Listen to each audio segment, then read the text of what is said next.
Are you wondering what you can use your crock pot for? Look how I made this delicious chicken. So I started by making slits in my chicken drumsticks, about 4 or 5 through each side. Then I heavily seasoned to make sure that once it did cook for the 6-7 hours, it was locking in flavor. I'm not afraid of getting my hands messy, so you can see I got under the skin and in the slits to make sure the seasoning stuck through, and this is how it looked.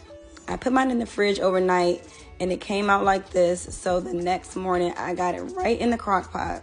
Did 1 layer of chicken, then added onions and garlic, and then did another layer of chicken.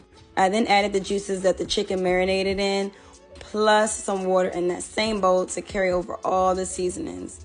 You can also use chicken broth, but because I seasoned so much, I wasn't worried about flavor. Let this cook for about 5 or 6 hours, and in the last hour, look how it was falling off the bone. I couldn't even pick it up. Like legit, the crock pot did all the work. I didn't have to shred too much. I then heated a saucepan with butter, ketchup, honey, brown sugar, ginger paste, soy sauce, and red pepper flakes. My pan was hot, so I had to move fast. Mix well until it has a nice sticky texture, and then add some garlic and your chicken without a lot of juices. I saved my whole crock pot of juices and froze it for some soup broth, but that's another video. Once your meat is well coated and it's not too mushy, then you're ready to serve it.